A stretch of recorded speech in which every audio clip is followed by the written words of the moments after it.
नमस्कार दोस्तों, know about investment channel में आपका फिर से एक बार स्वागत है। दोस्तों, यस बैंक का शेयर आज यहाँ पर मार्केट में तेजी का तूफान जिसको कह लीजिए वो दिखाता हुआ नज़र आ रहा था। और बहुत से लोगों की यहाँ पर बात करें तो आज बहुत ज़्यादा प्रॉफिट भी होता हुआ नज़र आया।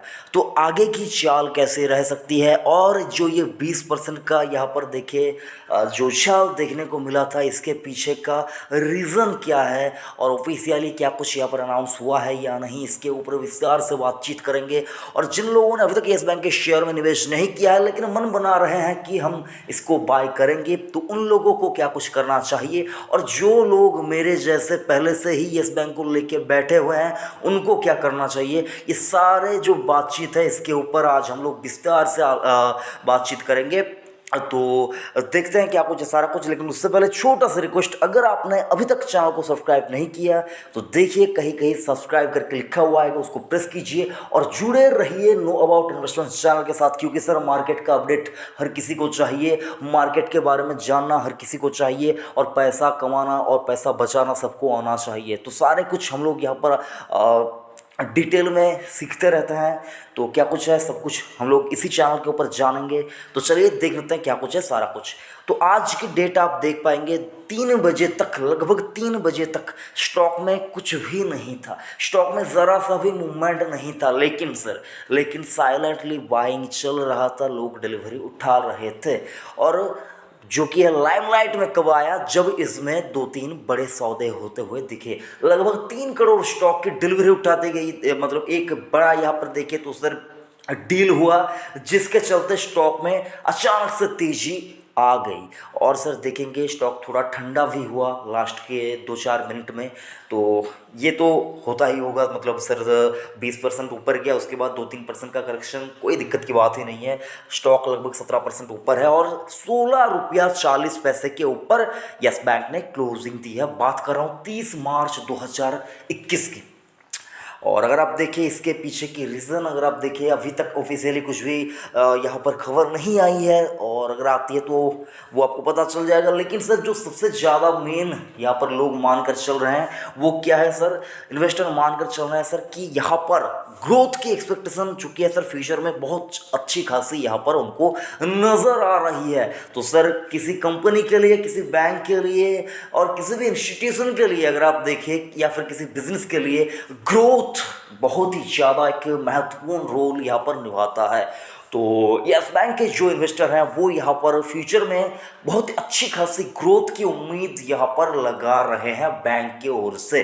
तो सर अगर ये सारा कुछ होता है तो डेफिनेटली आप ये मानकर चल सकते हैं कि यस बैंक के स्टॉक में आपको जो ये 16 रुपया 40 पैसे का भाव अभी आपको दिख रहा है, ये कम से कम आपको यहाँ से 3 डिजिट के आसपास जाता हुआ दिख सकता है। लेकिन उसके लिए हो सकता है 5-10 साल लग जाए, कब तक जाएंगे ये अलग बात है। लेकिन सर मैं आपको कहना यही चाहूँगा, अगर आप किसी स्टॉक में निवेश करना चाहते हैं तो उसका जो कि है सर कुंडली, स्टॉक का कुंडली या फिर देख लीजिए जो फंडामेंटल है वो सारा कुछ आपको देख लेना है।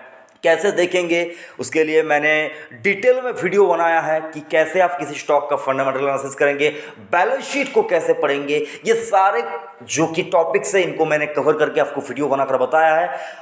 नहीं जानते कोई बात नहीं है सर, आप चैनल को सब्सक्राइब करके रखिए। कौन सा कंपनी आपको कब यहाँ पर खरीदना है, कब बेचना है, कब प्रॉफिट बुक करना है, कब एसआईपी मोड में जाना है, कौन सा म्यूचुअल फंड सही है, इंश्योरेंस लेना चाहिए या नहीं, हेल्थ इंश्योरेंस का महत्व क्या है, पीपीएफ में पैसा कितना सेफ है, एफडी के रेट्स क्यों चेंज होते हैं, ये सारे टॉपिक्स को मैं कवर करता रहता हूँ। तो सर मेनली आपको बताना यही चाहूँगा, नो अबाउट इन्वेस्टमेंट चैनल के ऊपर आपको वो तमाम सभी चीज़ें मिलेंगी जो एक इन्वेस्टर को, एक रिटेल इन्वेस्टर को जरूरत होती है अपने डेली लाइफ के चलते। तो सर वीडियो अगर अच्छा लग रहा है तो लाइक जरूर से कीजिएगा, और एक जो कि है सर आंख खुली के खुली रह जाएगी अगर आप इसको देखेंगे डिलीवरेबल परसेंटेज। अगर आप परसेंटेज ऑफ डिलीवरी की बात करें तो सर 30 मार्च 2021 को लगभग एनएसई के ऊपर 33 करोड़ 63 लाख 33,365 स्टॉक की ट्रेडिंग हुई है, और उनमें से 16 करोड़ 40 लाख 45,850 स्टॉक की डिलीवरी उठाई गई है। परसेंटेज ऑफ डिलीवरी निकाले है तो सर आप देख पाएंगे 49% की डिलीवरी उठाई जा रही है। तो सर अगर आप इस बात को हल्के में लेंगे तो अपने मतलब आप बहुत ज़्यादा बड़ी गलती कर बैठेंगे। आपको जो ये पूरा वीडियो है इसका जो कंक्लूजन निकल के आता है सर वो आपके सामने रखना चाहूँगा। मैं येस बैंक में मैंने निवेश किया है, मैंने लॉन्ग टर्म के लिए निवेश किया है, 5-7 साल के लिए निवेश किया है। आप अगर मान कर चल रहे हैं कि मैं लूँगा और 10-15 दिन में मेरा पैसा डबल हो जाएगा तो सर देखिए मार्केट है, हो भी सकता है, लेकिन सबसे ज़्यादा यहाँ पर जो चांस है आपको यहाँ पर पेशेंस के साथ येस बैंक को अगर आप पकड़ पाएंगे, पेशेंस के साथ अगर आप उसको पकड़े रख पाएंगे और आपका जो पैसा है वो अगर यहाँ पर से 40, 50, 60% भी यहाँ पर अगर डाउन में जाता आप उसको देख पाएंगे, उस दर्द को झेल पाएंगे तो आप येस बैंक के स्टॉक को लीजिए। अदरवाइज दूर रहिए, खतरनाक काउंटर है, दूर रहिए। पैसा अगर बनेगा येस बैंक में ताबड़तोड़ पैसा बन सकता है, लेकिन सर जो कि है लॉस यहाँ पर कह लीजिए, जो कि है नेगेटिव रिटर्न की बात करें साल भर के अंदर, वो भी बहुत ज़्यादा बन सकता है। इस बैंक को लेकर जो कि सुर्खियों में जो बातचीत चल रही है वो अभी तक खत्म नहीं हुआ है। इसके चलते सर स्टॉक के प्राइसेस में आपको फ्लैक्चुएटी, वॉलेटिलिटी ये सारे कुछ देखने को मिलेंगे, लेकिन ये भाव अच्छा है। एसआईपी मोड में खरीदारी करना चाहते हैं तो कीजिए, लेकिन sir HDFC bank, ICICI bank, Kotak bank, SBI, बंधन बैंक, ये सारे बैंक्स जो मैंने आपको यहाँ पर 4-5 बैंकों के नाम बताए उनको भी आपको अपने पोर्टफोलियो में रखना होगा अगर आप बैंकिंग सेक्टर को प्ले करना चाहते हैं। और अगर आप इंडिविजुअली किसी स्टॉक को बाय करना चाहते हैं और उस लिस्ट में येस बैंक आता है तो सर आप अपने पोर्टफोलियो को पहले समझिए कि आपके पोर्टफोलियो में किस कैटेगरी की स्टॉक है, लार्ज कैप कितना परसेंट है, मिड कैप कितना है, स्मॉल कैप कितना है। उसके बाद आप डाइवर्सिफाई कीजिए कि इस लार्ज कैप में से कि कौन कौन से सेक्टर के में आपका पैसा डिवाइडेड है। उसके बाद आप तय करेंगे कि आपको रिस्क आप कितने परसेंटेज ले सकते हैं, आपके रिस्क एपेटाइट को समझिए। उसके बाद ही आप येस बैंक में निवेश कीजिए। जिन्होंने निवेश करके रखा हुआ है अगर उनकी स्ट्रैटेजी लॉन्ग टर्म की है तो सर कोई चेंज करने की जरूरत नहीं है। स्ट्रैटेजी को आप उसको कंटिन्यू कर सकते हैं। एसआईपी में थोड़ा थोड़ा करके खरीदारी कीजिए।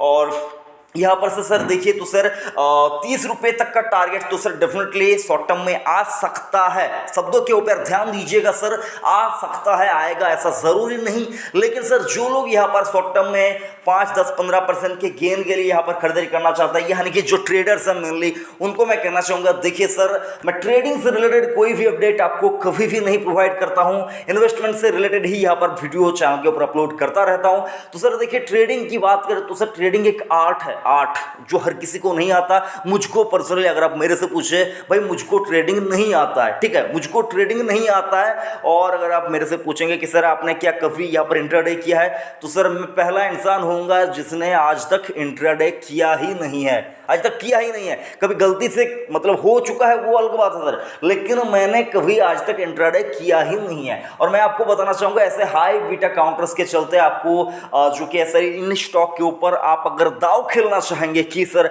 मेरे पास सिर्फ और सिर्फ 1 लाख रुपया ही है और मैं उसको येस बैंक पे लगा दूंगा तो सर आप गलती कर बैठेंगे। आपको पहले अपने रिस्क एपेटाइट को समझना होगा, पोर्टफोलियो में अच्छे स्टॉक रखने होंगे, उसके बाद ही आप ऐसे रिस्की काउंटर के ऊपर बेट कीजिए। अदरवाइज आपको बस इतना ही कहना चाहूँगा, स्टॉक अच्छा है, स्टॉक ऊपर भी जाएगा, बैंक अच्छा काम कर भी रही है, रिटेल लोन के ऊपर जो कि फोकस कर रही है और जो अपने एनपीएस है उसके ऊपर भी बहुत अच्छा खासा तेजी से कामकाज कर रही है। इन सारे फैक्टर्स के चलते स्टॉक ऊपर जाएगा, कंपनी अच्छा खासा जो कि है बैंक अच्छा खासा काम भी कर रही है, ग्रोथ भी नजर आ रही है। लेकिन सर शेयर बाजार है, यहाँ पर होने को बहुत कुछ है, खोने को बहुत कुछ है और पाने को भी बहुत कुछ है। तो इन सारे फैक्टर्स के चलते जो लोग रिटेल इन्वेस्टर है उनको कहना चाहूँगा कि पहले बेस्ट फाइनेंशियल पोर्टफोलियो बनाइए, उसके बाद डाइवर्सिफिकेशन सीखिए, उसके बाद ऐसे रिस्की स्टॉक के ऊपर बेट कीजिए। जिन्होंने खरीदारी करके रखा है उन सारे